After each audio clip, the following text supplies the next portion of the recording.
Delbert Teague here. Welcome back to Childersburg Anglers. Let me show y'all how I get to the Tallahassee Creek on foot.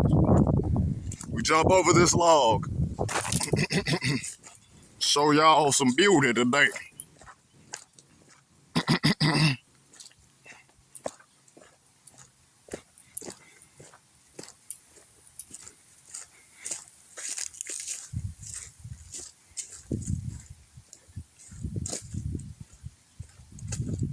This is what it's about, y'all. Getting out here in nature today.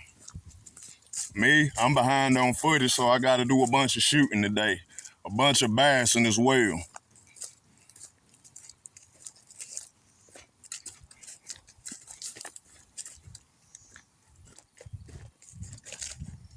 Y'all look at these turtles out here. They done already dang, some of them done went in the water.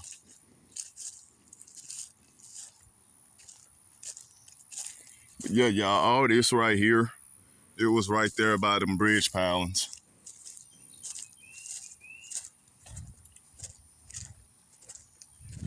Let's just see what's missing.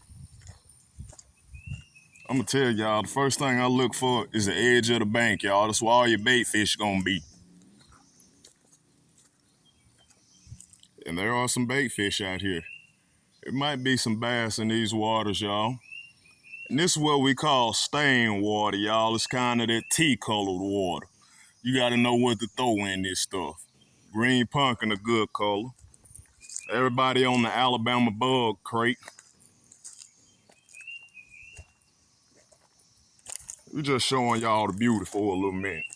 We're gonna get off and do some bassing out here as well. We got the swim jig tied on. We got a whopper plopper tied on. Now, if I can set this phone somewhere and it record me, I can go fishing. What y'all think about it?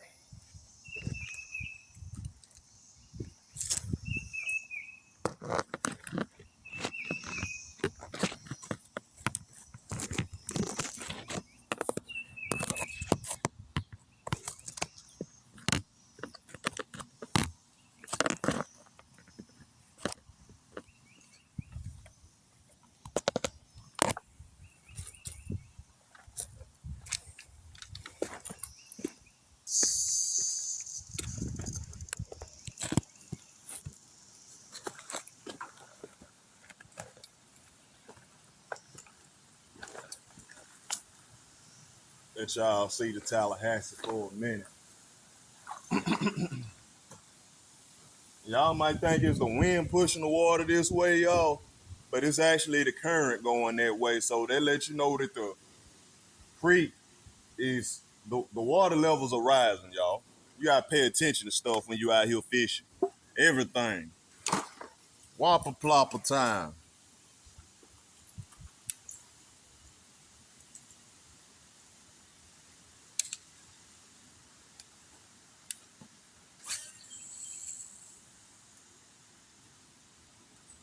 Y'all, I've got to get my equipment set up. One thing about these bait casters, y'all, that spool tension the knob and your brakes is going to be your best friend on these bait casters. But it's a casting rod, y'all, so it's designed to slang them out there. I see lots of people with spinning gear. They're trying to get the farthest distance. They're trying to get the farthest cast. Get you a bait caster or a casting reel.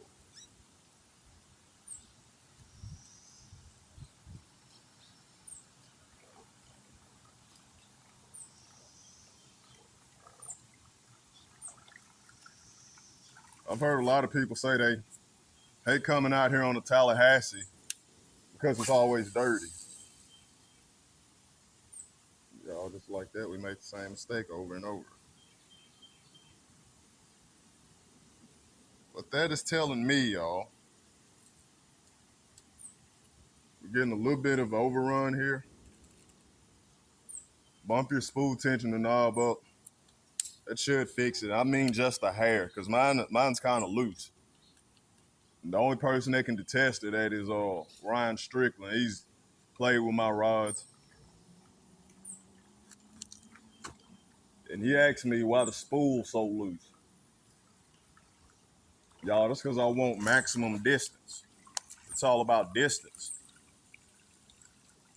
I first got in the game, it was a gentleman telling me something on the lines of, all you need is 30 feet. That's it right there.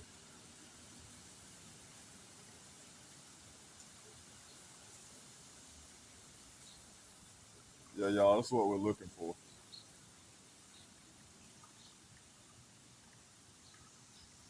Y'all, each lure that you put on these rods has a different weight to them, so you're gonna have to set your rod for each lure.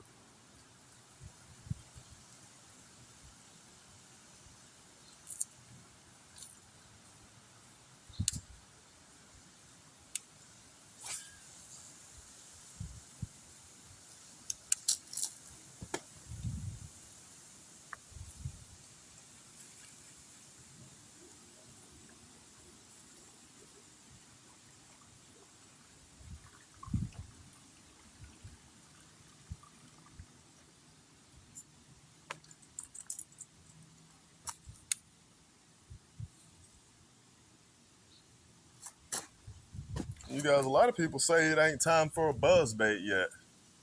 They say it's top water season, but they say it ain't time for a buzz bait. Y'all look at that. I hate my lures getting nasty.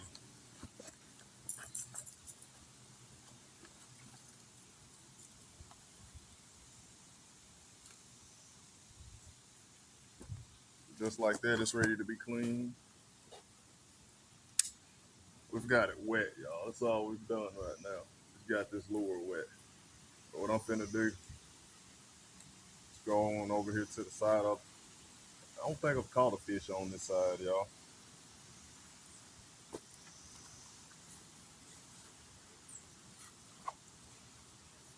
I do not think I've caught any fish on this side.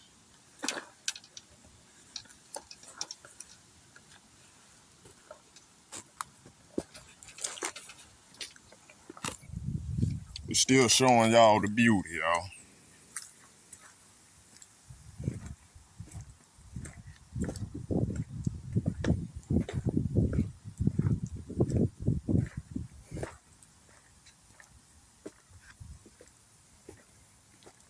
I'm gonna keep it real with y'all. These bass is under some type of cover, y'all. Whether it be these logs in the water you see, whether it be these overhanging trees, them are the places you want to be casting. Show you y'all, boy.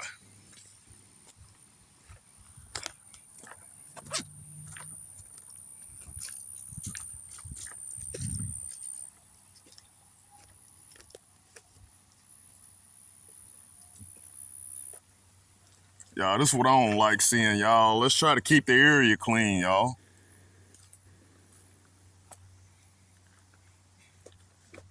I mean, I got a lure left behind challenge that I got going on, so whenever I leave a spot, y'all, it'll be convenient for some of you bass anglers to follow me. I leave lures behind so people can find them. Back to the beauty, though. Show y'all the beauty.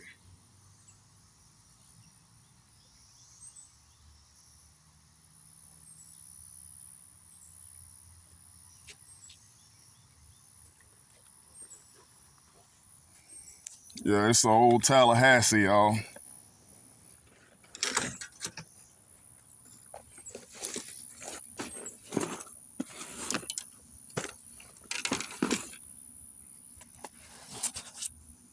And these, they just pull out, y'all. Very convenient. But yeah, y'all, let's go get these baits out. First one is gonna be a rattle trap, y'all. I ain't gonna lie.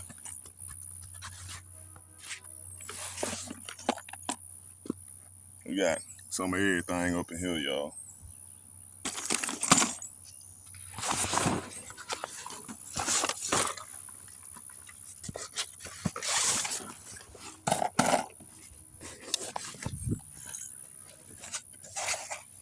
I'm gonna tell y'all, chartreuse is that color, y'all. I don't know what it is. Like, I hear a lot of people They'll tell y'all that fish love a color. They probably hate a particular color and they trying to kill whatever forage is in the water. Cause I'm gonna tell y'all something, these bass out here, bass are like bullies. They the apex predator out here. Other than your gar. Catfish is a predator fish, but I don't consider it like a game fish. I don't. Nothing against catfish anglers. But if you want these bass to bite, you gotta have something realistically looking. I think this is a half ounce, y'all. I thought somewhere around an ounce, ounce and a half. Just because I like my baits to be out there, y'all.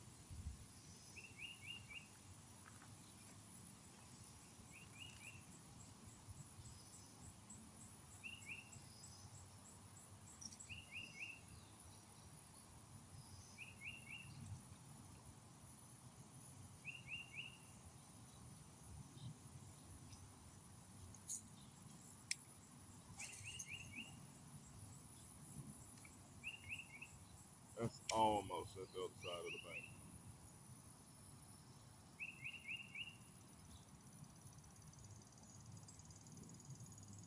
Y'all, the thing about bass fishing is you're actually working the bait.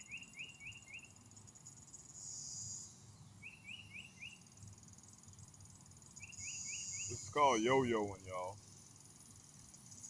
And I like to do something similar to it on this next cast.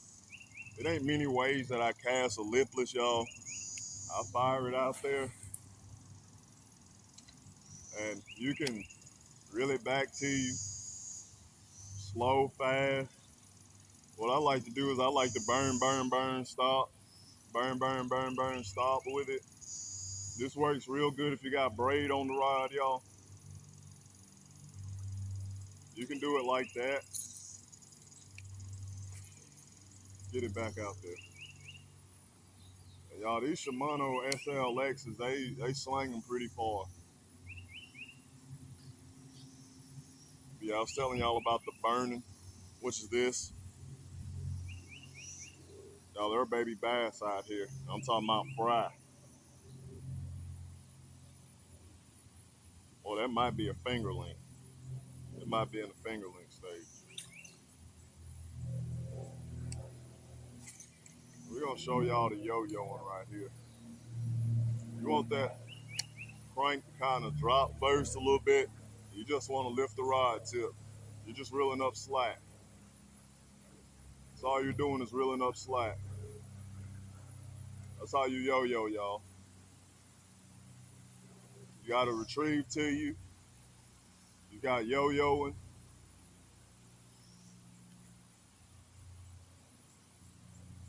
Now with my you can hop these like a jig too. Just being real aggressive with them.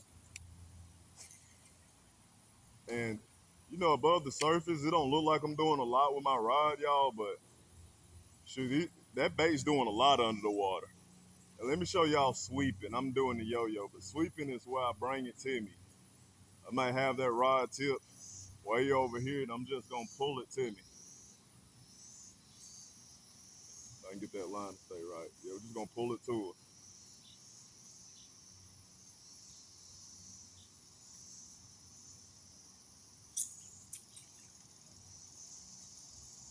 Y'all, this was the first bait that I learned how to skip. They said you cannot skip treble hook baits. I have done it. Done it so well that I started skipping single hook baits like chatter baits. Pretty good. I'm not good enough to make a video on skipping yet, but we're getting there. The old turtle out there with his head out the water. Think nobody don't see it.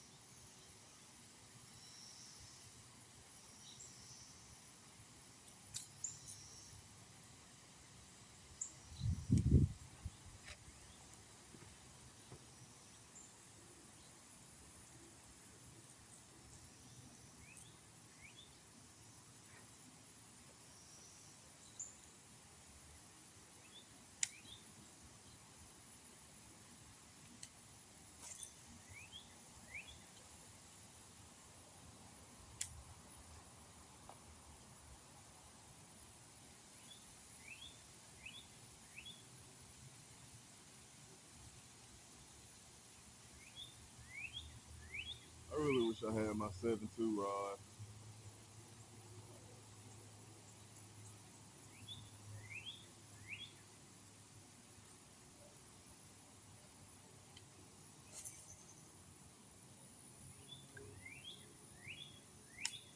Bait casters do good in the wind too, y'all, from my experience. Guy was telling me that they backlash more in the wind. But this XLX, I have not messed with the settings on it. I've just got out here and started casting. And it's my theory with the bait caster, if you master it, which I ain't gonna say I've mastered it because I still backlash with it.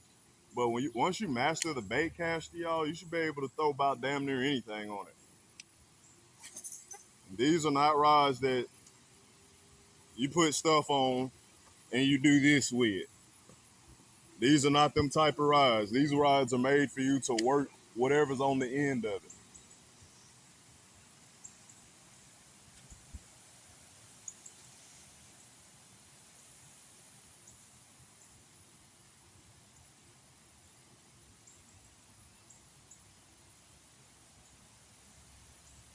Y'all, when it start getting like up in these times out here, you want to look for shade.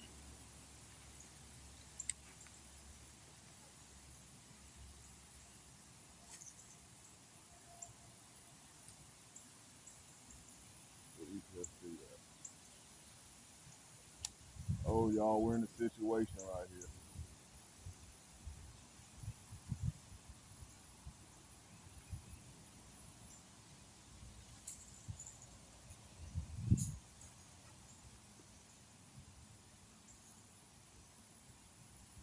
Damn.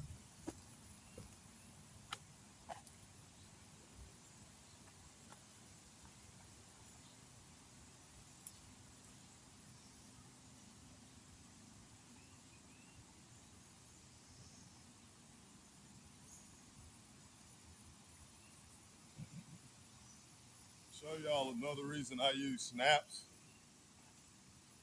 Y'all, I fucked up and threw in a tree, right? Threw in a tree, y'all, like out here. And this is why I keep these snaps, y'all, because it makes it a lot easier for you to get your line back. And what happened on the way back, y'all know these things come 90 miles an hour. These are important to me for not having to break so much line off, y'all. Because right now, I believe I'm going to get all my line back. It's going to go through these tree limbs and everything smooth.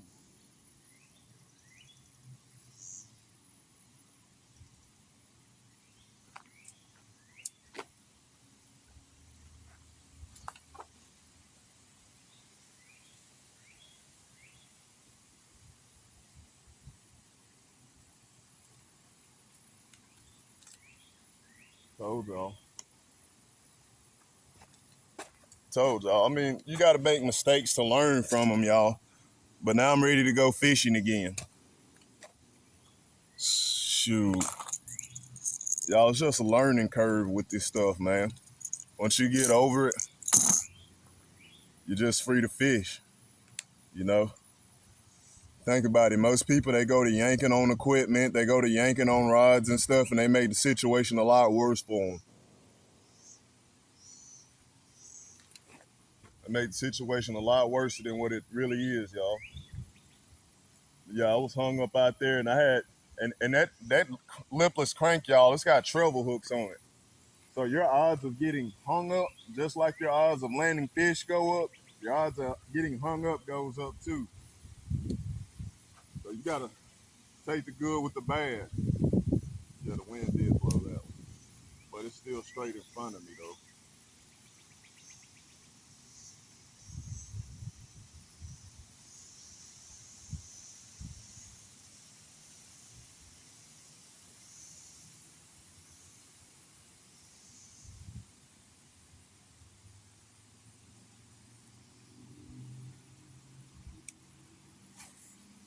That underspin's deadly too. That underspin is just a deadly, deadly bait, y'all.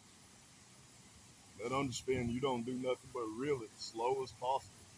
Just want that blade to turn. Let these fish see some flash.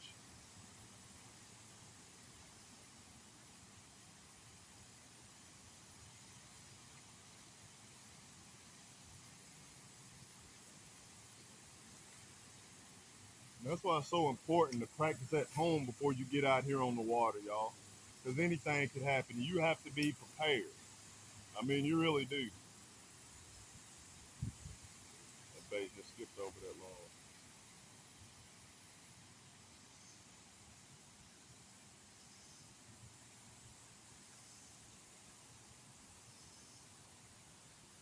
We're going to fish out here a little bit, y'all.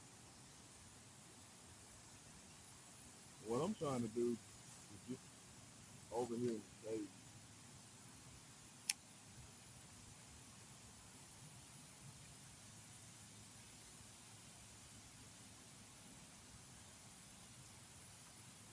I don't know what that was.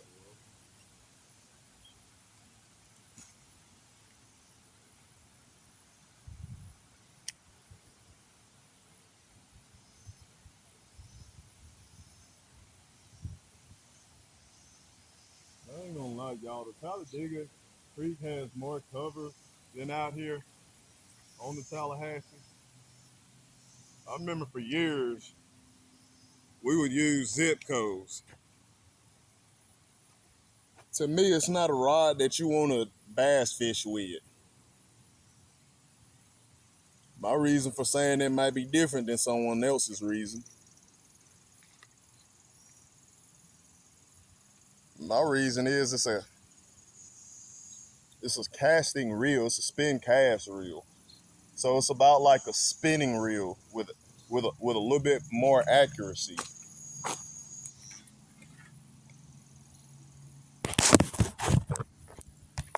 We're gonna end it right here, y'all.